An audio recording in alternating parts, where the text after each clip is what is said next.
Selamat malam pemirsa, mari kita menjauh sejenak dari hiruk-pikuk politik, menjauh dari bermacam polemik dengan Pancasila dan Konstitusi sebagai referensi.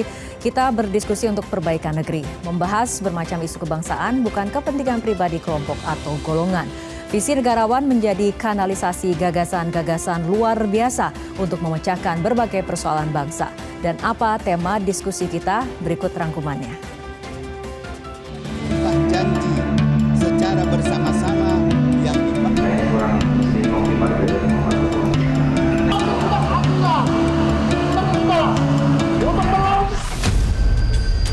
Beberapa hari lagi, proses transisi pemerintahan hasil pemilu 2024 mulai bergulir. Diawali dengan pergantian anggota DPR masa jabatan 2019-2024 dengan anggota DPR masa jabatan 2024-2029. Pada 1 Oktober mendatang, 580 anggota DPR baru akan dilantik. Mayoritas yaitu 56% adalah wajah lama yang telah warawiri di Senayan sejak 2019. Koalisi parpol pendukung pemerintah juga akan kembali mendominasi pembuatan keputusan di parlemen. Banyak pakar meyakini kinerja DPR baru tidak akan jauh berubah dari periode sebelumnya. Pemikir Jerman terkenal Max Weber mengajukan tesis, politik adalah panggilan hidup dan tugas jabatan. Dalam Republik, Plato menjelaskan, politik adalah jalan untuk mewujudkan masyarakat yang sempurna. Begitu pula Aristoteles dalam Politik menyatakan, politik adalah cara untuk meraih sistem pemerintahan terbaik. Guru besar ilmu politik Universitas Harvard, Dennis Thompson menyatakan, politisi bukan warga negara biasa. Politisi memiliki kekuasaan atas negara, sekaligus menjadi representasi warga negara. Secara konstitusional, para politisi di parlemen memiliki 3 tugas penting. Pertama, membuat peraturan yang berkeadilan dan memihak kepentingan publik. Kedua, menyusun dan mengawasi penggunaan anggaran. Ketiga, mengawasi jalannya pemerintahan. Parlemen melaksanakan tugas di tengah berbagai kepentingan. Kepentingan pribadi, kepentingan parpol, kepentingan konstituen, kepentingan koalisi, dan sebagainya. Kepentingan mana yang akan diprioritaskan tergantung pada moralitas pemilik kursi di Senayan. Sayangnya para anggota dewan kerap menampilkan perilaku tidak terhormat. Korupsi, gratifikasi, calo anggaran, hingga kekerasan. Ketidakadaban terkadang muncul saat proses pembahasan mengalami kebuntuan. Mantan Presiden Gus Dur pernah menyebut DPR sebagai taman kanak-kanak. Gus Dur bahkan mengkritik banyak anggota DPR kotor dan kreatif mencari celah yang mendatangkan uang. Sebuah survei tahun lalu juga menempatkan DPR dan parpol sebagai lembaga negara dengan tingkat kepercayaan masyarakat terendah. Dennis Thompson mengajukan pertanyaan penting. Apakah etika legislatif mungkin? Kita perlu bangkit, saudara. Maka untuk bangkit itu diperlukan mereka yang menyatakan mencalonkan dirinya untuk menjadi pemimpin bangsa ini haruslah siap lahiriah batiniahnya, pengorbanannya, bukan hanya sekedar ucapannya, saudaraku, bukan hanya kemampuan berbicara dengan retorikanya, saudaraku, tapi datang dengan kejujuran dan keikhlasan hatinya, kesiapannya memberikan pengorbanan untuk rakyat dan bangsa Indonesia ini. Parlemen sebagai tempat berkumpulnya politisi, idealnya berisi negarawan yang fokus bekerja untuk kemajuan negeri. Namun fakta di lapangan, politisi kerap berperilaku sebagai pedagang dan menggunakan lembaga politik sebagai alat transaksi dan komersialisasi. Ditambah lagi rendahnya kinerja terkait pencapaian target program legislasi dan rendahnya integritas terkait kasus-kasus korupsi, penggunaan ijazah palsu, hingga bolos rapat. DPR yang dipilih rakyat juga kerap tidak menyuarakan aspirasi rakyat. Pengambilan keputusan kerap berlangsung dalam ruang tertutup yang tidak tersentuh partisipasi publik. Prosesnya ada yang dipercepat atau dibuat lambat, seakan mengikuti pesanan.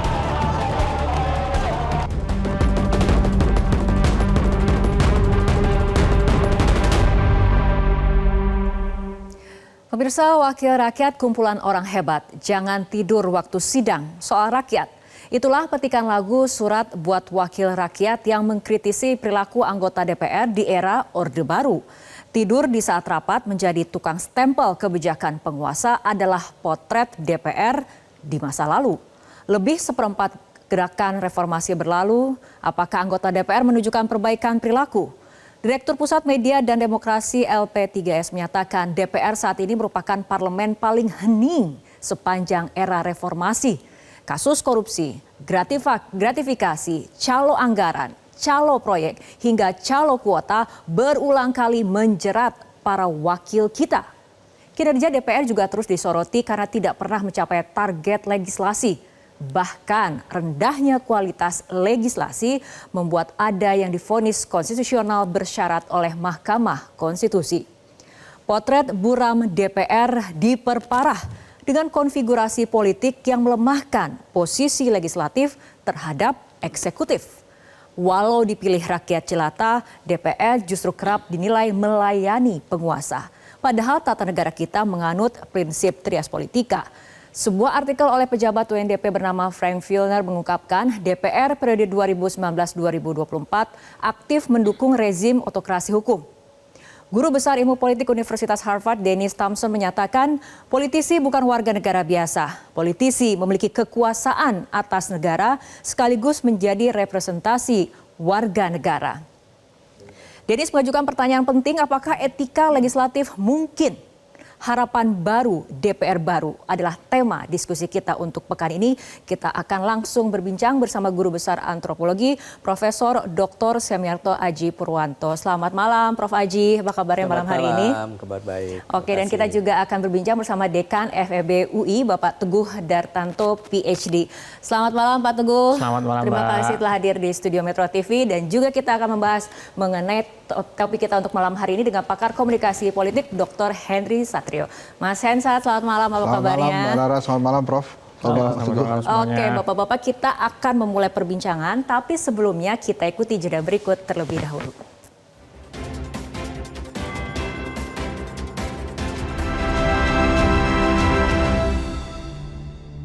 Pemirsa, beberapa hari lagi formasi DPR akan berganti, anggota lama akan diganti dengan yang baru. DPR hasil pemilu, rakyat menaruh harapan baru kepada DPR baru, namun banyak pakar menduga perilaku dan performa DPR baru 11-12 dari DPR yang lama. Saya akan ke Prof. Aji terlebih dahulu. Apakah etika legislatif mungkin dan rakyat ini layak bisa mendapatkan harapan baru untuk era DPR yang baru itu? Oh ya. Jadi ini menarik pertanyaannya, etika legislatif apakah mungkin satu hal, lalu kemudian apakah rakyat berhak atau bisa berharap bisa pada yang berharap, baru itu ya. Jadi ada itu, harapan kan? Ya itu menarik sekali. Karena tadi dibuka dengan salah satunya pendapat dari kakeknya sosiologi ya, Weber, yang bicara kalau politik itu call ya, satu panggilan suci untuk memperbaiki kondisi. Jadi itu satu hal yang kita catat pertama. Tapi juga dalam konteks sosiologi kita kenal satu konsep dasar. Kalau individu di dalam masyarakat itu selalu punya kedudukannya, punya status. Dan di dalam status itu ada perannya. Oke, kalau dia sudah menjadi legislator, anggota DPR, statusnya, perannya diharapkan seperti apa? Tentu diharapkan sesuai dengan statusnya. Ya. Nah, kalau kemudian misalnya Anda jadi host, saya narasumber, terikat dengan status dan peranan, saya bisa berharap nanti hostnya akan seperti apa, hostnya bisa berharap kita akan seperti apa. Itu ekspektasi. Ya. Nah, kemudian kalau kemudian kita tahu ada orang dipilih menjadi anggota DPR, statusnya, lalu kemudian perannya seperti apa, kalau memang itu dalam satu kondisi yang ideal, kita bisa berharap dia seperti apa. Nah, kondisi yang ideal itu seperti apa? Yang paling ekstrim tentu saja adalah kalau kondisi institusinya itu berupa kurang lebih ya, kita sebut sebagai total institution, di mana segala status dan peran itu benar-benar lurus ya. Benar. Ya. Kalau tadi anggota DPR ya perannya harus seperti ini, lurus. Tapi politik dalam hal ini kayak lembaga legislasi kayak DPR itu kan bukan total institution. Lebih seperti loosely structured community. Jadi komunitas yang sangat loose, di mana status dan perannya, nah itu dia Jadi persoalannya di situ ya, karena kita lihat dalam konteks perilaku politik, ya seringkali peranan dan statusnya, apalagi di dalam konteks DPR kita belajar berkali-kali, ini lebih memperlihatkan kondisi sebagai loosely structured ya community, ketimbang semacam walaupun kita nggak mengharap itu sebagai total institution, tapi paling tidak status dan peran itu bisa kita tunggu sehingga kita bisa berharap dari orang dengan status tertentu. Nah, masih berbicara mengenai harapan, ini saya akan ke Mas Hensat. Mas Hensat, mengenai harapan, ini tapi kita lihat potret DPR-nya sendiri akan didominasi oleh wajah dan format koalisi yang sama. Berbicara harapan, apakah kita masih bisa berharap harapan yang lebih besar, perbaikan kinerja legislatif? Gini, kalau belum apa-apa kita tidak memiliki harapan positif, jadi ngeri gitu. Maka menurut saya sih harusnya kita punya harapan positif ya, karena mereka kan belum kerja. 56% orang lama, ada 44% orang baru. Kita lihat 44%-nya lah. Jadi ini harapannya sebetulnya sudah 44%. Mudah-mudahan aja anggota DPR yang lama kemudian kena virus pembaruan dari orang-orang anggota DPR yang baru ini. Tapi kan sebetulnya kalau di DPR itu tidak semudah itu Rara melihat. Ada kekuatan yang lebih besar daripada kekuatan para anggota DPR itu, yaitu kekuatan di DPP partai politiknya masing-masing. Kekuatan ketum, gitu ya. Arahan-arahan ketum itulah yang kemudian menjadi paradigma dan objektif para anggota dewan ini. Maka kalau kita bicara apakah kita boleh berharap kepada para anggota dewan, harus. Tapi yang lebih penting, seharusnya kita juga berharap pada ketum-ketum parpol itu untuk mendukung pembaruan dan fungsi-fungsi legislatif serta tugas-tugas para anggota dewan ini. Nah ini nggak bisa dikesampingkan nih, bagaimana peran ketum dalam memperbaiki atau memberikan harapan baru bagi rakyat terhadap Dewan Perwakilan Rakyat kita. Nah kita tinggalkan dulu mengenai harapan. Saya akan ke tugas fungsi DPR tentang budgeting, Pak Teguh. Ini menurut Anda seperti apa? Apakah DPR ini sudah maksimal atau seperti apa? Ya kita berharap lah, artinya tetap ada harapan. Harapan dengan wajah-wajah baru tadi 44%, artinya kita berharap bahwa wajah-wajah baru ini punya semangat baru, di mana mereka ya, tiga fungsinya ya, legislasi, budgeting dan juga pengawasan. Saya rasa sih dengan wajah-wajah baru ini kita berharap mereka itu benar-benar memahami. Wajah barunya tapi 44%. Iya, berharap lah membawa virus baru lah ya, artinya semangat baru di mana mereka ini benar-benar bisa membawa aspirasi masyarakat yang diwakili sehingga bisa inilah berdiskusi dengan pemerintah dalam konteks nanti program apa dan anggarannya berapa. Ini sangat penting sekali. Jangan sampai bahwa nanti yang terjadi lah DPR ini dalam tanda kutip mengikuti apa maunya pemerintah aja gitu loh. Artinya memang nggak ada dialektika terkait dengan program apa yang harus dibiayai yang menjadi prioritas. Ini yang menurut saya berharap bahwa di awal-awal ini mereka gaspol lah ibaratnya menggebrak dengan program-program baru dan fokus kepada kedepannya adalah permasalahan apa sih yang dihadapi bangsa ini, dan itulah yang harus dikawal oleh anggota DPR. Jangan sampai ya bisnis as usual aja. Ya sudahlah kayak gini-gini aja, toh juga kita baik-baik aja gitu. Itu bahaya. Artinya juga sebelumnya memang bisnis as usual, Pak Teguh? Ya saya rasa sih karena memang dalam struktur yang lama kan memang nggak ada oposisi yang kuat ya, sehingga yang terjadi adalah antara pemerintah dan juga DPR ini kan si iya sekata gitu, sehingga tidak ada dialektika yang dalam di dalam pembahasan-pembahasan mengenai program kerja pemerintah dan juga penganggaran. Ini ke depan kita berharap walaupun mungkin juga strukturnya mirip, tetapi anggota DPR yang baru maupun yang lama ini juga mengedepankan menyusun program dan menganggarkan itu sesuai dengan apa yang dibutuhkan masyarakat. Ini yang menurut saya sangat penting sekali gitu.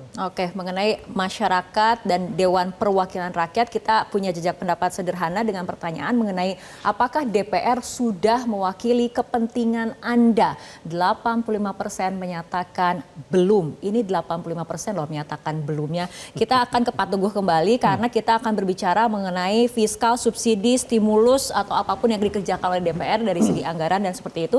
Apakah menurut Anda selama ini sudahkah pro rakyat? Karena kalau apabila kita lihat dari netizen mengatakan 85% merasa belum diwakili gitu kepentingannya. Ya, ini menarik ya, ini cukup surprise juga, ada 85% masyarakat yang diwakili oleh anggota DPR merasa belum mewakili. Ini kan ada disconnect ya antara yang diwakili dan yang mewakili, gitu. Suaranya berbeda. Tapi saya rasa kalau kita melihat terkait dengan berbagai program subsidi ataupun program-program sebenarnya kalau melihat ya APBN yang 2025 kemarin menurut saya sudah cukup lumayan lah. Artinya beberapa program itu memang ada yang memang benar-benar fokus ya untuk menolong masyarakat miskin dan rentan. Tetapi isunya adalah yang missing menurut saya adalah program-program yang ditujukan untuk masyarakat kelas menengah. Nah, masyarakat kelas menengah ini kan sebenarnya dia bayar pajak tetapi proteksinya nggak banyak. Nah, program-programnya ini belum banyak gitu. Dan saya rasa yang di polling ini kan bukan masyarakat yang miskin dan bawah. Mereka rata-rata yang ngisi polling seperti ini kan rata-rata kelas menengah ya. Inilah yang mengapa suaranya bisa 85%. Itulah yang menurut saya memang fokus pemerintah ke depan ini bukan hanya membicarakan kelompok miskin, kelompok rentan, tapi permasalahan kita saat ini itu malah sebenarnya kelas menengah yang jumlahnya menurun, proporsinya menurun, dan ini akan sangat bahaya kepada kelangsungan bangsa Indonesia dan juga perekonomian. Gitu. Oke, baik Mas Hensat, mengenai 10 tahun terakhir menurut Anda proses legislasi seperti apa kualitasnya? Membaik, memburuk, stagnan atau seperti apa? Kalau menurut pemerintah pasti baik kan. Tapi kalau menurut rakyat pasti akan ada koreksi-koreksi gitu. Nah ini kan menarik kalau kita lihat apakah DPR sudah mewakili kepentingan Anda. Itu kan merasa kalau dari hasil survei ini kan atau polling ini kan seperti ada gap antara rakyat dengan wakilnya gitu. Kenapa hal ini terjadi? Karena ada ketidakpercayaan juga terhadap wakil rakyat dan kemudian citra yang tidak diperbaiki oleh anggota dewan secara keseluruhan. Rakyat itu kan taunya kalau anggota dewan itu lagi sidang tidur. Terus kemudian kalau jalan-jalan enak gitu ya. Pokoknya kemana-mana diservis sehingga mewah lah kehidupannya. Nah sementara banyak rakyat yang melihat kenapa mereka sebagai wakil itu hidupnya lebih tajir dibandingkan rakyat yang diwakilinya kan gitu. Sebetulnya waktu itu ada kesempatan tuh 10 tahun anggota DPR memperbaiki citra, ikutin aja apa yang dilakukan oleh Pak Jokowi kan, citranya jadi positif tuh harusnya. Tapi itu tidak dilakukan, sehingga mereka membiarkan masukan-masukan atau citra negatif itu tetap ada di kepala kepala rakyat gitu. Jadi saya tahu ada beberapa anggota dewan yang memang bekerja keras untuk rakyat gitu ya. Tapi kan akhirnya rakyat itu menilainya, wah ini nggak sesuai nih dengan apa yang kita mau. Misalnya pada saat revisi Undang-Undang KPK waktu itu kan, rakyat meminta, wah jangan begitu dong.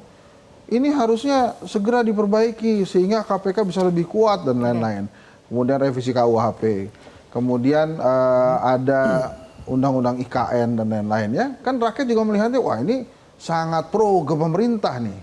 Untung aja kemarin revisi Pilkada DPR memihak rakyat ya. Jadi mungkin itu gara-gara revisi Pilkada itu, kalau enggak mungkin yang sudah nih ada 5% aja. Karena kemarin revisi Pilkada, wah ini bagus nih DPR-nya mendengarkan rakyat. Kan pada hari itu banyak rakyat yang kepikiran, ah ini pasti nggak didengerin nih. Bahkan ada yang nuduh kan, kok nggak pulang, orang paripurnanya nggak jadi. Ini kalau rakyat pulang, ini pasti pada datang nih anggota DPR terus langsung disahkan. Ada trust issue ya antara rakyat dengan wakil rakyat seperti itu ya. Saya geser ke Prof. Aji terlebih dahulu. Prof. Aji mengenai kutipan Manuel Quezon yang menegaskan bahwa loyalty to my party ends when loyalty to my country begins. Politisi kita? Iya. Saya rasa bukan politisi kita ya, itu mestinya harusnya semuanya ya. Itu kan bagian dari etika tadi ya. Kalau kita sampaikan kalau dia sudah sampai posisi tertentu ya harusnya dia lekat dengan peran tertentu. Tapi begini, itu saya secara sosiologi, secara kultural masyarakat kita sebenarnya kan masyarakat yang sangat paternalistik ya, komunal dan paternistik ya. Kalau jadi selalu ingat dengan kelompoknya dan kemudian terikat di situ. Jadi kalau itu sisi bagusnya ya, kalau kemudian kita dipilih maka mestinya kita ingat kelompok kita sebenarnya ya. Jadi kalau kemudian kita dipilih dari wilayah konstituen tertentu ya mestinya kita ke sana. Sisi bagusnya. Tapi tadi Mas Hensat sampaikan juga ya, selain loyal pada kelompoknya, komunalnya, masyarakatnya, seringkali secara politik loyal kepada kendaraan politiknya. Nah, tadi mulai disampaikan ada loyal pada partai, ketua partai dan sebagainya. Tapi selain itu, selain dua hal itu, loyal kepada konstituennya dalam hal ini komunitas, loyal kepada kendaraan politiknya yaitu partai politik atau ketum. Yang ketiga, seringkali juga mereka loyal atau orientasinya pada kepentingan pribadinya sendiri. Jadi kita bicara tiga dimensi kepentingan yang di sini ya. Jadi loyalitas itu bukan tunggal kan. Bisa loyal kepada diri sendiri, bisa loyal kepada komunitasnya, bisa loyal kepada tadi kendaraan politiknya. Nah, seperti apa DPR kita saat ini? Teman-teman bisa melihat sekarang. Tadi disampaikan contoh-contoh Mas Hensat, Mas Teguh tadi menunjukkan adanya ketidakpercayaan dari rakyat tadi ya. Itu sebenarnya menunjukkan bahwa kayaknya masih belum seperti etika yang dibayangkan. Setelah selesai dengan pilkada, masuk menjadi anggota DPR, status ini, maka perannya mestinya berubah ya, jadi wakil rakyat, bukan wakil. Seharusnya, ya, idealnya seharusnya. seperti itu ya? Makanya etikanya kan seperti itu yang diharapkan. Oke, baik. Nah, kita akan kembali membahas mengenai fungsi dari DPR, tapi kita akan melihat apa kemudian hasil jejak pendapat sederhana berikut ini mengenai apakah DPR sudah menjalankan fungsi legislasi, pengawasan, dan budgeting dengan baik seperti biasa, ataupun sama dengan polling yang tadi bahwa hasilnya mengatakan 80% mengatakan tidak. Saya akan ke Mas Hensat terlebih dahulu karena yang paling senyumnya paling lebar melihat polling ini. Mas Hensat, apabila kita lihat ada riset menyatakan DPR periode 2019-2024 aktif mendukung rezim otokrasi hukum dengan membuat landasan legal penyelewengan kekuasaan. Setuju, tidak setuju, sepakat, tidak sepakat? Ya kalau saya sih prinsipnya kalau yang bagus-bagus ya saya sepakat gitu. Yang nggak bagus-bagus kita nggak sepakat, kan gampangnya begitu. Nah, menarik itu tadi Mbak Rara. Sebetulnya pollingnya mungkin terlalu berat ya, tapi karena ini pollingnya di X, harusnya sih semuanya mengerti bahwa itu adalah fungsi-fungsi legislasinya anggota DPR. Sehingga pada saat ditanya gini ya, saya boleh kayak membandingkan gini. Ini berbanding terbalik dengan kalau ada polling tentang kepuasan pemerintah loh. Kalau kepuasan kepada pemerintah itu orang Indonesia tuh baik-baik. Pokoknya puas aja. Itu kecintaan kepada presiden rupanya berbeda dengan kecintaan terhadap anggota dewan. Wakil rakyat. Wakil rakyat. Begitu pertanyaannya ke wakil rakyat, jawabannya tuh negatif kebanyakan gitu ya. Artinya memang bukan hanya trust issue, tapi masyarakat mungkin melihat ada gap yang sangat jauh antara mereka dan wakilnya gitu. Nah, menariknya kan tadi Mbak Rara awal-awal sudah mengatakan 44% ini anggota DPR baru. Artinya memang ada evaluation system dari rakyat untuk tidak lagi memilih anggota DPR yang menurut mereka tidak oke itu di polling-polling itu. Artinya akhirnya 44% yang baru masuk. Jadi kan itu harapan yang 44% itu. Nah, sehingga gini Mbak, kalau misalnya kemudian fungsi legislasi ini ada pengawasan, budgeting itu dilakukan dengan baik, kan sebetulnya rakyat happy juga. Yang dilihat saat ini itu, apalagi nanti bila pada pemerintahan baru banyak yang masuk dan bekerja sama di dalam pemerintahan, 8 partai politik yang nembus DPR ini. Itu kan pasti juga rakyat kembali bertanya-tanya. Ini aspirasi saya didengarkan nggak? Kemudian aspirasi saya tersalurkan nggak?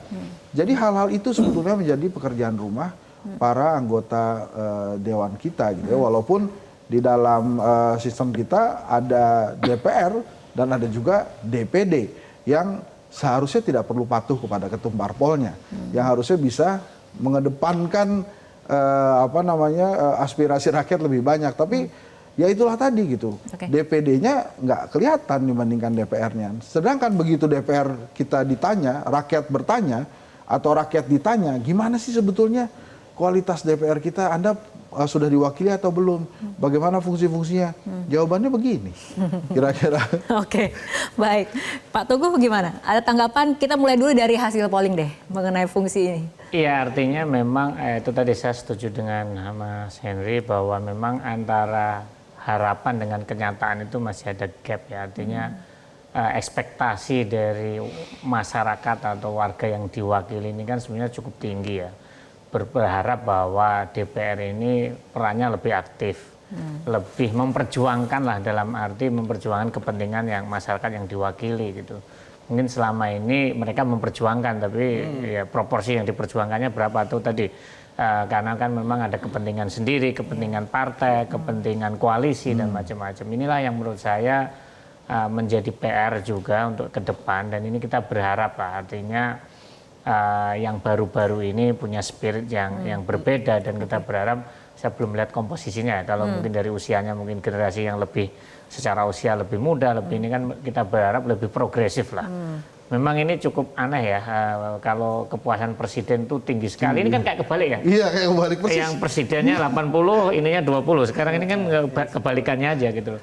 Artinya ini juga menjadi PR ya, ke depan buat DPR atau wakil rakyat ini. Karena apapun ini bukan hanya masalah citra, tapi ini kan trust issues ya. Artinya yang terjadi adalah kalau trust ini dibiarkan, dengan posisi yang hasil polling yang seperti ini kan menganggap bahwa pemilu itu ya sekedar ya udahlah 5 tahunan gitu, dan kita nggak berharap setelah itu masyarakat udah lupa gitu. Gitu lah. Baik, Pak Tugu, tapi untuk gain trust apabila kita berbicara mengenai budgeting ataupun perekonomian, artinya DPR harus bagaimana untuk kemudian membuat perekonomian ke depan yang pro rakyat ataupun kebijakan anggaran yang pro rakyat? Ya artinya gini, menurut saya ini harus buka mata, buka hati ya. Sebenarnya problem utamanya itu apa sih yang dihadapi oleh masyarakat, dan itulah yang harus diperjuangkan. Jangan sampai program-programnya ini bukan berdasarkan fakta dan realita gitu loh. Jangan-jangan ini program hanya keinginan dari nanti arahan dari ketum, arahan dari siapa. Inilah yang kita harapkan, bahwa anggota DPR ini memahami realita, fakta dan permasalahan yang ada, sehingga mereka bisa melakukan dialektika dengan pemerintah ketika menyusun program dan masalah penganggaran. Ini menurut saya yang penting gitu. Artinya benar-benar bahwa ada evidence based lah di dalam konteks policy making atau di dalam konteks budgeting nanti itu tadi. Baik, saya akan bergeser kembali ke Prof. Aji mengenai ini, masa jabatan akan segera usai bagi DPR. Menurut Anda pantas apa tidak DPR ini memberi penghargaan kepada dirinya sendiri? Menarik nih, pantas atau tidak memberi penghargaan pada diri sendiri. Saya kalau boleh persempit penghargaan itu sebagai semacam hadiah atau pemberian, gift kurang lebih. Nah ini menarik nih teorinya ya.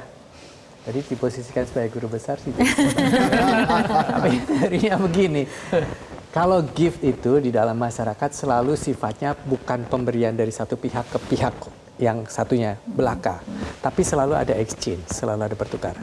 Jadi kalau saya kasih kado ke Anda, suatu saat Anda akan kasih kado ke saya. Karena saya juga berharap saya sudah kasih ke satu orang lain ke sini.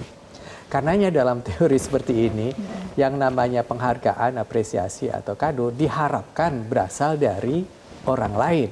Kalau perlu dari komunitas lain. Karena ada pertukaran kan? Nah kalau diberikan dengan kelompok lain, pertukaran ini akan membentuk struktur sosial yang bagus.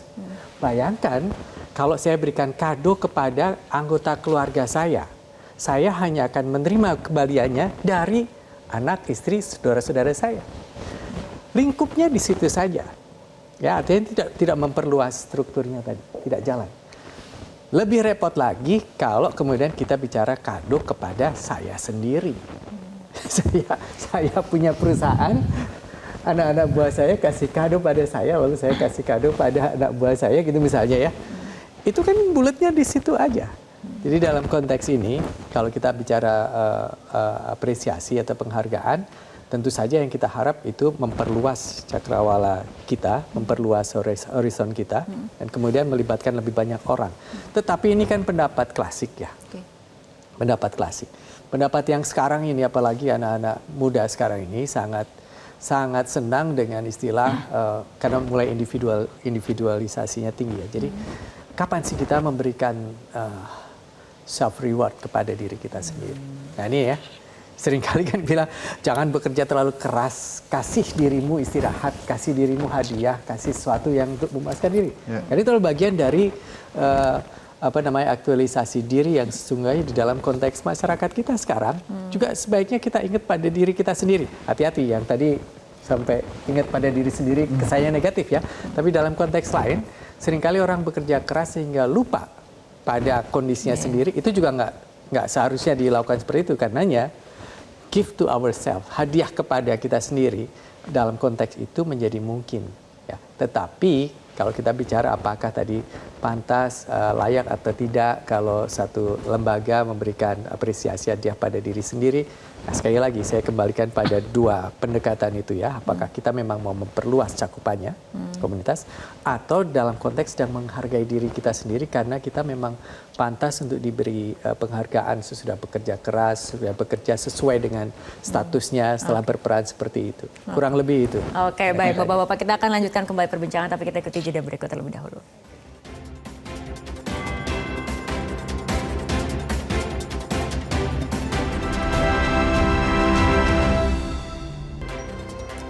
Pemirsa, kita akan lanjutkan kembali diskusi, tapi sebelumnya kita akan lihat hasil jejak pendapat berikut ini terlebih dahulu dengan pertanyaan mengenai apakah kinerja DPR sudah sesuai dengan harapan.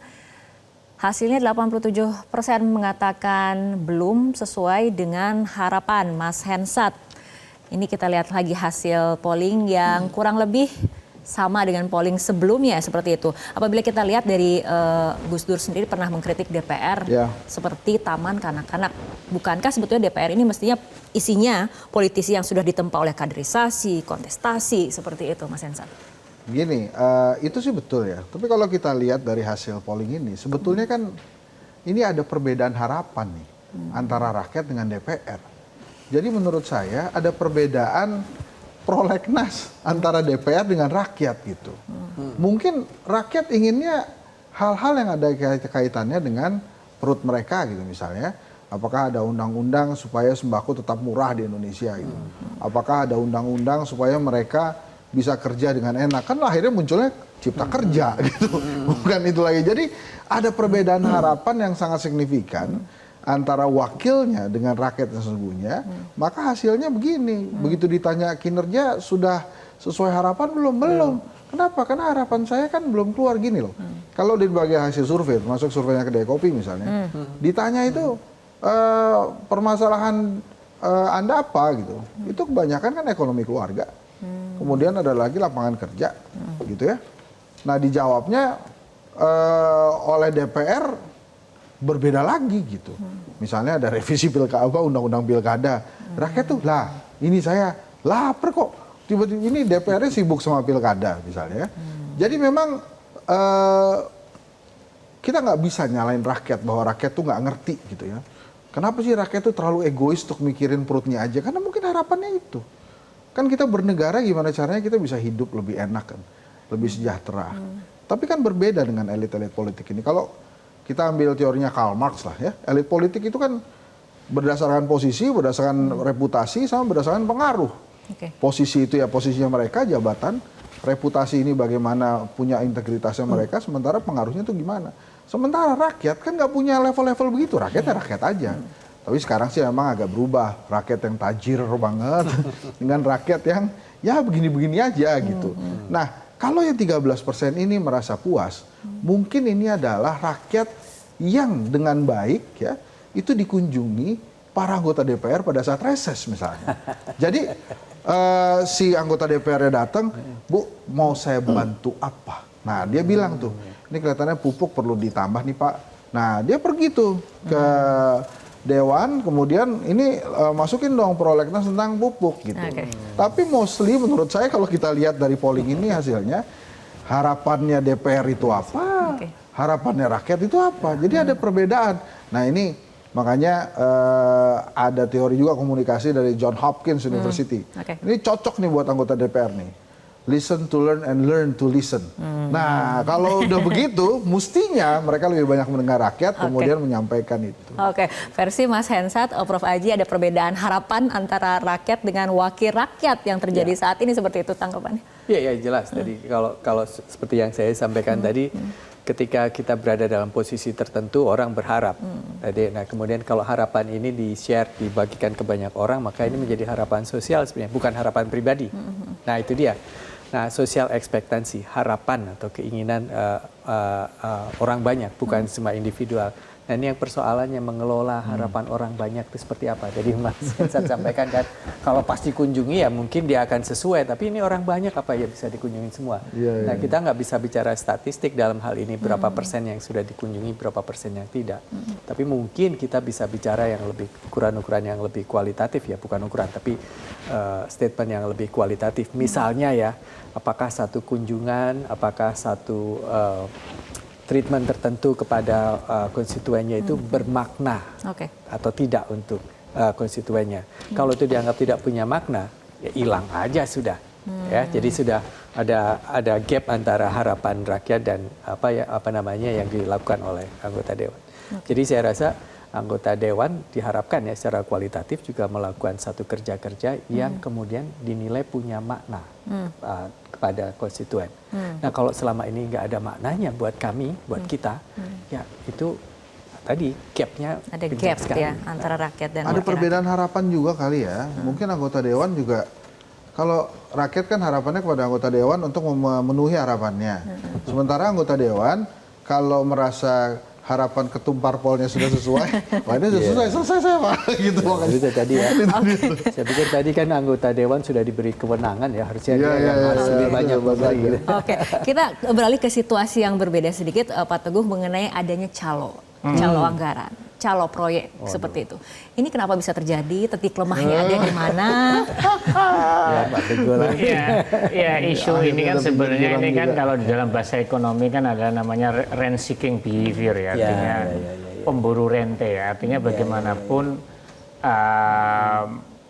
anggota dewan ini kan punya kewenangan tadi di dalam budgeting ya. Artinya dalam konteks ini nanti bisa jadi ada kolusi ataupun dengan misalnya pihak swasta atau apapun mungkin saling menjanjikan. Tetapi intinya adalah dalam proses budgeting ini pasti ada pola negosiasi satu sama lain antara pemerintah dengan dewan ya, sehingga pemerintah juga kadang take and give ya, artinya mengajukan A biar cepat disetujui, nanti si anggota dewan akan mendapatkan program mana di mana letaknya. Ini yang kalau misalnya seperti itu mungkin masih wajar ya, artinya misalnya ada sebuah program dari pemerintah karena di anggota dewan pengen di dapilnya misalnya. Kalau seperti itu menurut saya ini ya oke gitu loh, walaupun juga memang harusnya kan memang juga terlepas nggak hanya dari dapilnya aja kan program-program itu, tetapi juga menyeluruh. Tetapi yang mungkin nggak oke itu tadi kalau ada kolusi antara misalnya wakil rakyat dengan juga misalnya pihak lain lah, swasta atau apapun, karena yaitu tadi kalau misalnya ada program A nanti yang dapat mengerjakan si perusahaan tertentu. Ini yang menurut saya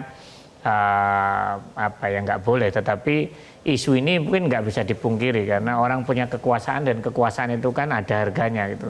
Dan mohon maaf ini juga didrive dari ongkos politik kita yang cukup mahal ya. Di dalam konteks kontestasi pemilihan anggota dewan itu kan cukup mahal. Sehingga bagaimanapun orang akan selalu berpikir mencari pengembalian lah. Ini yang juga kita harus pikirkan bagaimana memperbaiki lah dari hulu ke hilirnya gitu. Kita nggak hanya menangkap hanya satu sisi aja bahwa calo proyek ini itu, tetapi kan kita harus melihat dari konteks besar dari sistem politik kita yang memang mau nggak mau perilaku seperti itu tuh ada, walaupun kita nggak boleh itu memaklumi ya, tetapi memang ada gitu loh. Artinya anggota dewan ini punya kewenangan budgeting, negosiasi dengan pemerintah. Di satu sisi kan mereka bisa melakukan kolusi dengan yang lain gitu. Tapi ya ini rent seeking behavior, pemburu rente ini memang ya akan selalu ada, tapi bagaimana kita selalu meminimalkan atau minimal kalau ada pun dalam konteks yang lebih baik gitu. Oke, diskusi semakin menarik, tapi seperti biasa kita harus ikuti jeda berikut terlebih dahulu.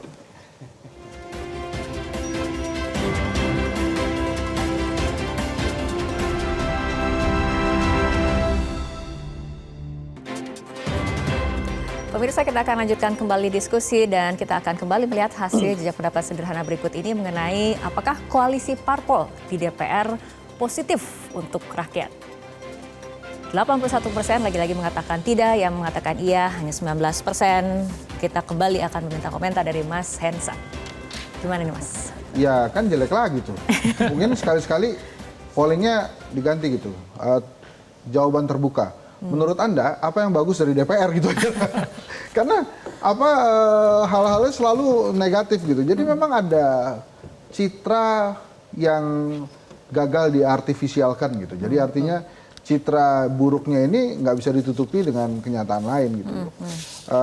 Padahal ada waktu setiap 5 tahunan untuk memperbaiki citra. Tapi lagi-lagi rakyat itu yang diingat ya akhirnya ya DPR tidur, DPR kaya sendiri dan lain-lain. Nah itu sih sebenarnya kita sayangkan ya, harusnya partai politik bisa lebih memberikan edukasi politik kepada rakyat bahwa ada peran DPR yang signifikan dalam pembangunan di Indonesia. Ada peran para wakil rakyat kita yang sangat signifikan untuk membantu Indonesia melaju ke hal yang lebih baik. Tapi kelihatannya komunikasi politik itu tidak dilakukan oleh para elit politik dan partai politik. Mereka hanya berkomunikasi kepada rakyat pada saat misalnya ajang pemilihan legislatif. Nah pada saat ajang pemilihan legislatif pembicaraannya adalah nanti kalau saya terpilih maka akan A, kalau saya terpilih maka akan B, gitu ya. Tapi apakah kemudian rakyat merasa diwakili dengan itu? Itu akan sulit karena pada saat anggota dewan ini berkantor, mereka levelnya sudah nasional. Yang dipikirkan sudah berbeda, makanya tadi harapannya juga berbeda. Nah, kemudian ada reward and punishment yang ada di DPR. Ini kan seperti pisau bermata dua ya. Di sisi lain, para partai politik itu bisa mengontrol anggota dewan yang tidak perform kerjanya. Tapi di sisi lain, susah kita menemui atau menemukan anggota dewan yang sangat ideal gitu ya, yang lurus bekerja untuk rakyat, yang mengenyampingkan kepentingan partai politik. Karena ada sistem PAW itu. Ya kalau Anda nggak nurut-nurut saya PAW loh. Itu jadi reward and punishment ini ya pisau bermata dua. Akhirnya para anggota dewan kita merasa bahwa wah sulit kalau saya tidak memenuhi apa yang diinginkan oleh para ketum parpol gitu. Makanya sebetulnya hal ini tuh harus bisa dijembatani, otherwise setiap kali kita polling begini DPR-nya terus-terusan negatif kan kasihan juga gitu. Kasihan yang udah kerja beneran gitu maksud saya. Jadi ya mudah-mudahan lah ya ada perbaikan-perbaikan citra nih 44%-nya ini tidak melulu gitu mengikuti kinerja dan kebiasaan yang 56% itu gitu. Kalau pandangan dari Prof Aji seperti apa? Ya, apa itu? Mengenai hasil polling tadi di mana koalisi parpol ada dampak positifnya tidak sih untuk rakyat? Koalisi parpol di DPR. Koalisi parpol DPR. Saya rasa karena saya backgroundnya di antropologi ya, kita bicara budaya ya, kita mungkin bicara tradisi ya, atau tradisi politik atau budaya politik kita. Yang paling umum kan ada dua yang kesannya kontras ya. Kalau kita menang ya kita kuasain semuanya. Ya, kita kuasain semua, yang kalah yang kemudian jadi orang yang menentang kita. Di dalam konteks politik biasanya ya udah yang menang memerintah, yang kalah jadi koalisi. Ya. Jadi itu dalam kondisi demokrasi sekarang diperlukan orang yang kalah dan perannya sebagai oposisi tadi ya. Statusnya kalah, perannya oposisi. Tapi kemudian kita lihat juga ya, jangan semuanya oposisi, jangan semuanya menentang. Kalau Anda piawai bagus, kenapa nggak masuk ke kami? Ya, sehingga kita bicara soal koalisi. Jadi tidak harus menjadi pemenang untuk menjadi duduk di dalam konteks pemerintahan. Nah, saya ingat tadi jawaban Pak Teguh ya, Mas Teguh ya, sampaikan bahwa karena ongkos politiknya tinggi dan semua orang tahu, yang menang maupun yang kalah itu tahu bahwa apa sih, menang jadi arang, kalah jadi abu gitu ya. Jangan sampai yang menang ambil semuanya, yang kalah nggak dapat apa-apa. Nah itu dia, ada bau-bau transaksi yang nggak enak di situ kan. Jadi kalau kemudian kita mau ada partai pemerintah, ada partai koalisi, atau di dalam DPR ada yang berkuasa, ada yang koalisi menentang, itu bagus-bagus saja. Semuanya jadi satu, itu juga bagus-bagus saja. Kecuali jadi satunya karena persoalan yang tadi ya, persoalan yang isinya adalah istilahnya transaksional ya. Jadi itu yang nggak benar di situ.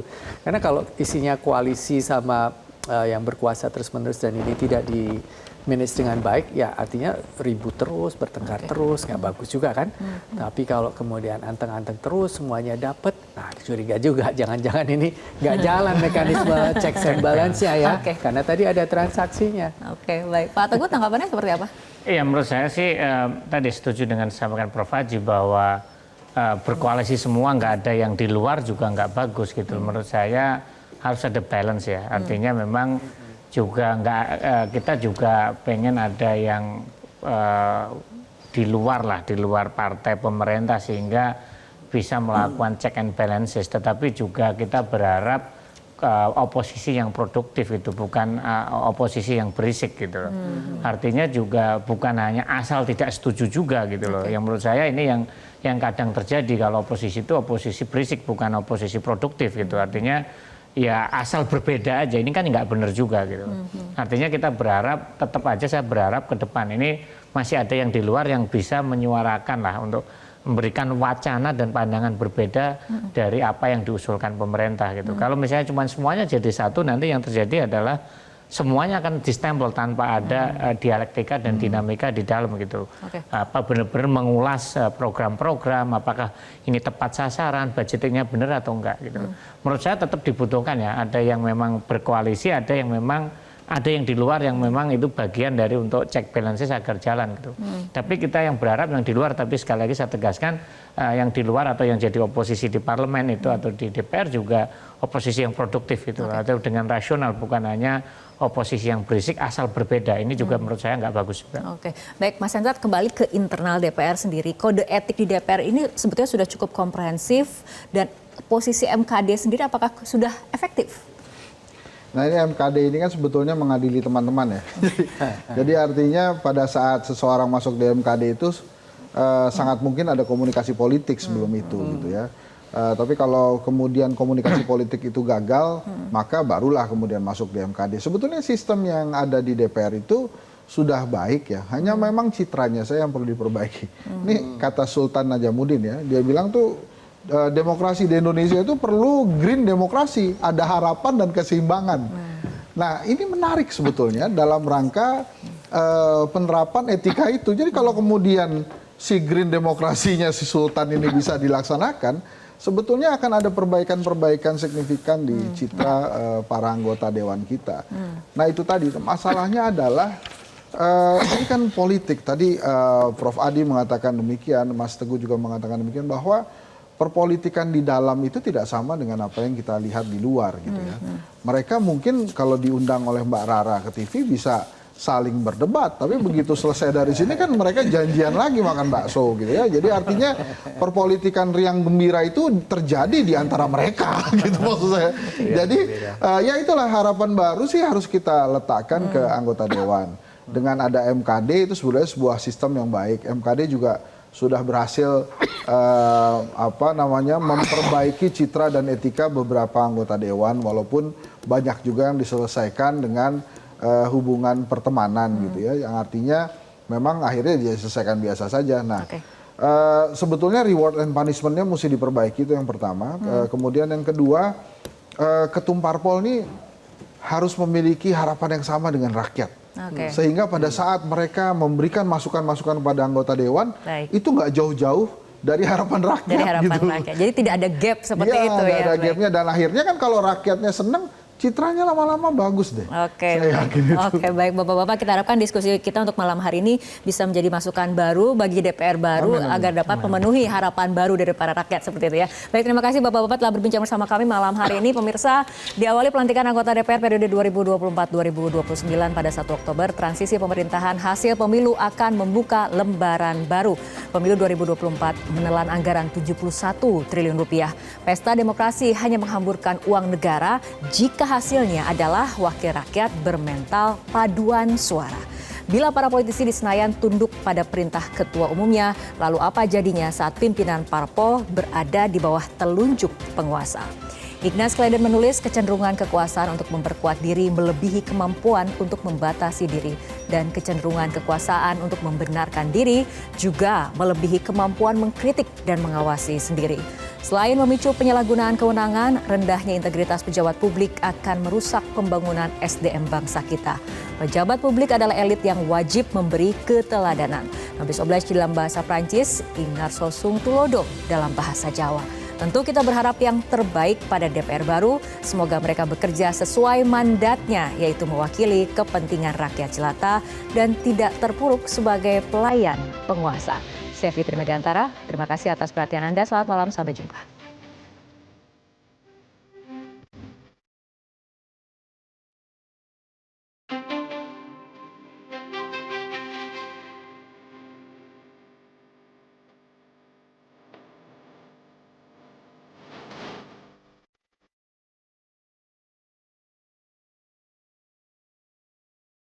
Metro TV. Jelajahi cara baru mendapatkan informasi. Download Metro TV Extend sekarang.